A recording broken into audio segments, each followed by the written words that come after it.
Listen up, get ready, I'm not gonna take no more. There's a revolution, a revelation going on in my soul. Buckle up, get ready, we're not gonna sit back. Hey, we're back with more Live from the Heartland, and it gives me great pleasure to bring someone on who I had on the show many years ago when he wrote his first book back when we were doing the show up at the Heartland Cafe. He's a guy who has taken a lot of interest in Chicago politics, even though he's not living here. And, I once upon a time discovered on the ground a piece of paper from Students for Democratic Society said, build the interracial movement of the poor. And Gordon K. Mantler, the Associate Professor of Writing and History and the university's writing program at George Washington University, has done a couple of books that really talk about building interracial movements. And most recently, I got a nice copy of the Multiracial Promise, which is about the Harold Washington campaign back in 1983 and beyond. So we're going to talk about that stuff. And I thought it was appropriate to do it because here in Chicago, we have a new mayor as of Monday, and that would be Brandon Johnson.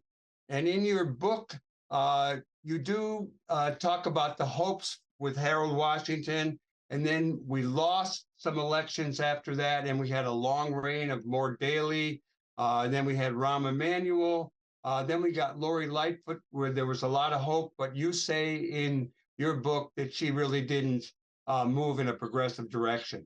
So with all that running my mouth, how about hello to you, and tell us a little bit about your interest in multiracial, multi-ethnic coalitions and how these books came to be. You've got a couple of them. Yes, you're right. It's great to be on the show. It's great to see you again, Michael. It has been, I think it's been like 10 years, right? Something like it's been too long. It has been. The first book, Power of the Poor, came out 10 years ago, actually this spring, 2013, and then Multiracial Promise in 2023. And you've picked up on the theme that I'm particularly interested in, which is coalition building, multiracial coalition building. And I think that oftentimes what historians talk about the 1960s and the 1970s and about African-American activism and the civil rights movement or the Black freedom struggle or these other social movements in kind of their silos, right? Whether it's anti-war, or the student movement, or second wave feminism. And I was always, it never made a lot of sense to me to think of them that way because they all intermingle and folks are not part of one movement, but multiple movements with different identities. And so the first book was about the Poor People's Campaign of '68 that Dr. King was working on, as you know, and it's actually how I got interested in the Harold Washington campaign. To understand the Poor People's Campaign of '68, you really have to think about Dr. King and the Southern Christian Leadership Conference's foray into Chicago a few years earlier in the '66 Freedom Movement, Chicago Freedom Movement. Al Raby was part of a small group of folks that invited Dr. King to come to Chicago and lead that movement, build on the work that had been already happening in the city and schools and trying to desegregate housing, et cetera, and fight police brutality for several years. So Dr. King comes in the mid-'60s and then uses that lessons from that movement to then apply it to the Poor People's Campaign, which of course he doesn't end up witnessing because he's assassinated in Memphis in April of '68. Let me just throw in here that I remember that summer of '66 when King came, and I remember going with Rennie Davis out to the West Side and having a meeting with some of the SCLC people. I was working with a group called Join Community Union, which came out of SDS, and we were organizing rent strikes, welfare union stuff, a lot of activity in Uptown. And I remember being at that apartment where King came through and just kind of said hello to us all. Mm-hmm. I also did meet King a few years later when I gave a speech at the Coliseum, an anti-war speech. Mm-hmm. But we were we were starting to build a coalition. Then we called it a little bit later the Young Patriots, which came out of the Goodfellows, which came out of Join. They talked about the Rainbow Coalition, and later Jesse Jackson adopted it. But we were working with the Kenwood Oakland Community Organization, with the Latin American Defense Organization, with Join. So that multiracial thing was in vogue, and people were attempting to do it. And it's what had always inspired me, you know, thinking about, I wrote a paper in college that talked about wearing a yarmulke with a kimono with Dutch shoes, eating Chinese food while listening to John Lee Hooker play the blues. So your work is right up my alley. So let's talk a little bit more about how you developed an interest in multiracial coalition building and your ties to Chicago. Yeah.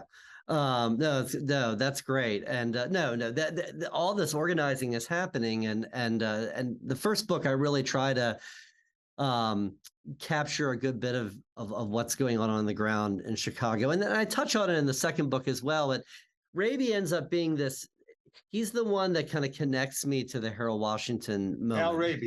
Al Raby, because he ends up reemerging, resurfacing as the campaign manager for Harold, his second campaign manager in January of '83.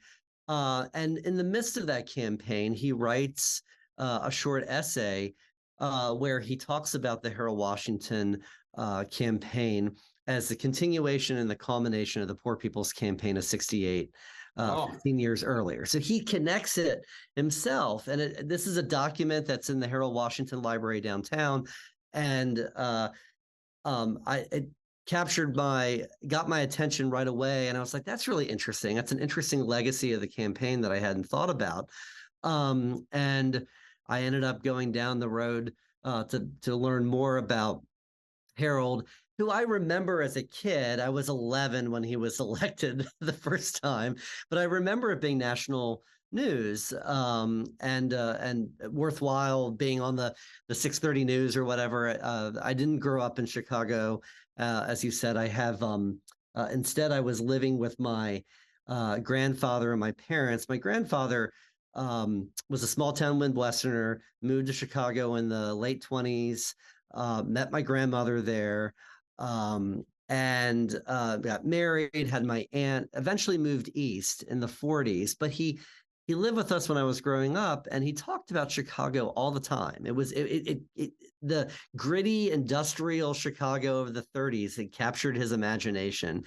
And it was clearly a formative moment for him, and he talked about it a lot as I was a teenager. He was in his 80s by that time, and it was another kind of seed where I thought, I want to know more about that city. And I grew up outside of Baltimore, so maybe some parallels between the two cities. Obviously, very different in size, but in terms of being industrial cities of importance and kind of rich culturally, I found Chicago to be a place I really wanted to spend more time in, and so I did it for both books.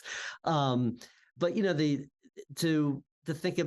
to talk about Harold for a moment here, there's been a lot written about him and a lot written about that movement, but I really thought that most of it has been written by folks who were part of the administration or journalists that were part of it. And I really thought that he deserved a good academic look that really centered this campaign into the social movements, the 20 years at least of organizing and activism that was going on before he was elected in '83. And so in a sense, I don't want to overstate this, but in a sense, he's a little bit decentered in this story because I really try to spend as much time with all the folks that make this possible, whether it's Lou Palmer or Helen Schiller or Rudy Lozano and Chuy Garcia, all these folks who I think if you know Chicago politics and history, maybe you know these names.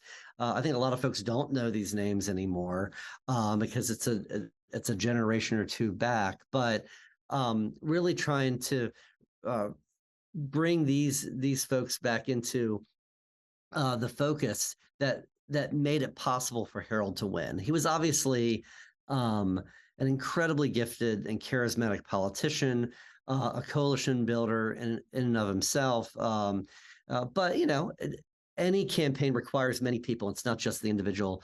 And I think that there are moments where we can wander too far into great man theory and talk all about Harold and not about all the folks that made it happen. And so, and that's really what I guess I'm most interested in academically in my scholarship, in part because I feel like that's how we need to understand politics today. It's not about waiting for a hero on horseback to come and like save the city or save the nation or the world, but that we have to work together, find common ground, even if we have a lot of other things that we don't agree upon, and find that common ground and work toward a better, more equitable, more open, in this case, a more equitable and open Chicago, which is what Harold was pushing for.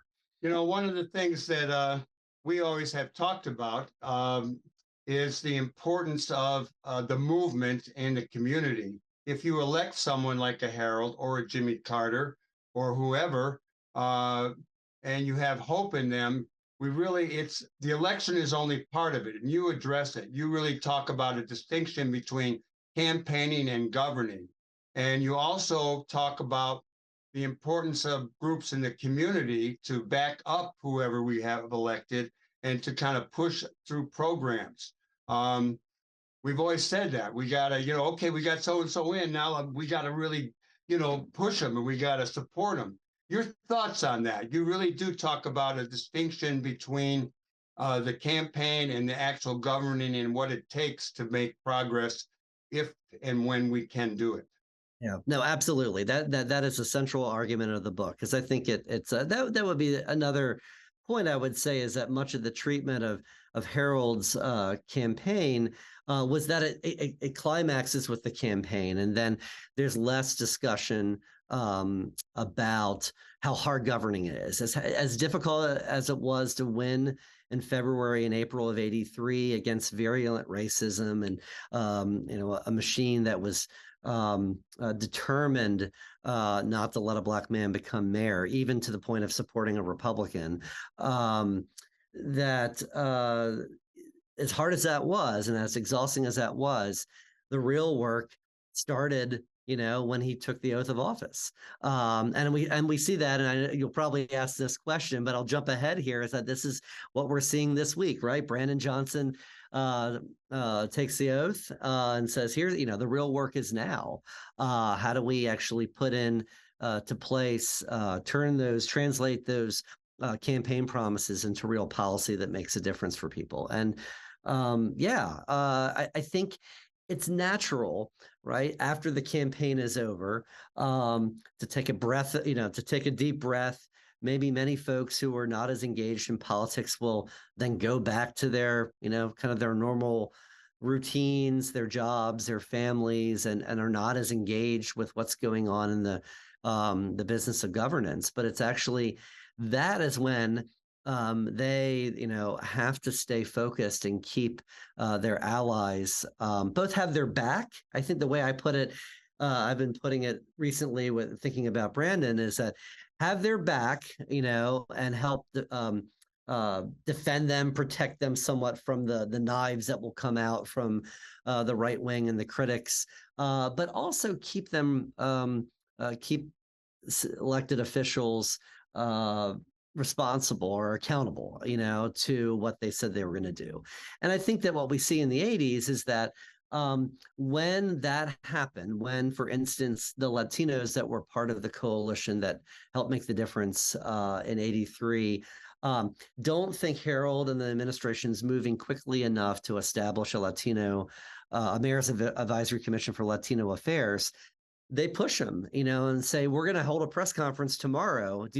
Are you on board, or are we just going to do this and go rogue and do this on our own? And Harold and his aides respond and say, no, we're gonna go ahead and do this. And one of the great legacies, I think, of the Washington administration is the empowerment of Latinos politically in the city. I mean, he champions Latino majority city council districts, 4 of them, which of course make the difference and give him a council majority in 1986. He does the same thing for a Latino majority congressional district in the 90s that Luis Gutierrez, ends up becoming the first holder of. And, so that's a good example of where activists were putting the pressure on and him responding, right? But there's other things. The police department continues to be really dysfunctional, right? The Chicago Housing Authority continues to be dysfunctional, even though symbolically it was important to have Fred Rice and Renaud Robinson as the first Black leaders of those 2 organizations. It's more symbolism, and it doesn't really make a huge difference in terms of the day-to-day operations of those 2 agencies, who are incredibly important to the daily lives of many working-class Chicagoans. And so, it's sometimes it's difficult to. How much do you want to criticize the first Black mayor, who you really like and you trust? You don't want to give ammunition to his opponents, but at the same time, if you don't keep the pressure on, maybe behind the scenes, you keep that pressure on to make sure that, yes, he takes the housing authority seriously. Yes, he actually does try to push Fred Rice, who is a career Chicago cop, to start changing the culture of the department, right? So, yeah, he was the superintendent of police for a while. Right. Gordon Mantler, in your book, The Multiracial Promise, Harold Washington's Chicago and the Democratic Struggle in Reagan's America, you really do talk about how Reagan was prominent then. The Republicans were all about tightening things up and spending less on social programs. And you claim and you maintain that the Harold Washington victory was kind of a blueprint in a way for Democrats coming back to the ascendancy and moving back into power in some, even though today it's split, we do have control of a lot of cities. Even Jacksonville, which was Republican, just this Tuesday voted in a Democratic mayor. Mm-hmm. Jacksonville was the largest Republican-run city or Republican mayor in the country, I think. That's right. And so that's a change. So give us a little bit about where Reagan was at, and then how Harold might have influenced that, and kind of some pathways going forward. Because this idea of the Rainbow Coalition or multi-ethnic, ethnic coalitions, it's happening around the country as the country changes, as immigration changes, as the percentage of white people diminishes to the whole. We see at a time when in the old days, when as blacks started to become elected to office and in big cities became prominent in government, all of a sudden we see the Republicans wanting less government. Yep. Yep. It's like, I won't go off on that, but anything you want to say after I ran my mouth there? No, I would, totally agree. I mean, I do. One of the reasons why the cover of the book is blue is because this is also a debate about what the Democratic Party of the future is going to look like. I love this color. So thank you. I like the book. I got to use some cheaters to read it. It is an academic book. It is. Oh, it is. Full of information. I have to bring my readers out as well. Actually, my eyes are not as good anymore. But no. This really is a debate about what the party is going to look like in the 1980s, and onward. Right. It's clear that the Republican Party of old, that may have had a lot more progressives in it, folks that you would have thought who would look like Democrats today, the George Romneys and people like that, perhaps, are on their way out, right? Charles Percy is a little bit in that mold, right? The senator in Illinois, but Reaganism has kind of taken over the Republican Party in the 80s. And of course, he's a good foil for Harold, both as a congressman, as a freshman congressman, and then as mayor. It's clear that Harold is fighting not just white supremacy at home, but nationally, but as well as the administration who is trying to reduce urban funding and just doesn't want to commit as much government investment in cities, often, as you say, because they're majority African American and Latino, and that those cities are now being controlled increasingly. And Asians these days, too. Right. Yeah. Today, for sure. But increasingly majority controlled politically with different policy goals, right? That often are much more progressive and much more in tune with trying to help working class folks just get a leg up, right? Be able to be part of the business of the city. And so, yeah, to me, this is, you mentioned Jesse Jackson earlier and the Rainbow Coalition. I mean, he sees what Harold is able to do in the spring of '83 in Chicago, a place where many people never thought an African-American would win the mayoralty because of the power of the machine and the way that white supremacy plays out. And Jesse sees Harold's success and says, I can do that on the national level. And while he doesn't win the nomination, he certainly does change the conversation, both in '84 and in '88. And you start seeing, and is a viable candidate in many states, right? He wins state primaries and caucuses in both presidential years. And so we fast forward to today. Again, it is this multiracial coalition, Black, brown, white, Asian, as you said, that really seems to be, that's how Joe Biden wins. That's how Barack Obama wins. I mean, yeah, and Native Americans in Arizona, too. Yep. They helped to shift that vote. Yeah. Hey, Gordon, we're going to run out of time here. But how about you give us a little bit of a parting shot, your view on what you think Democrats, progressives should be working on now? Wow. Okay. A nice small question for just a little hint. Wrap up things here. I mean, God, a living wage, and just actually, you know what? One of the things that we haven't talked about here is why voter turnout continues to be so low in municipal elections, right? Including in the Chicago election, getting folks re-engaged with local elections. And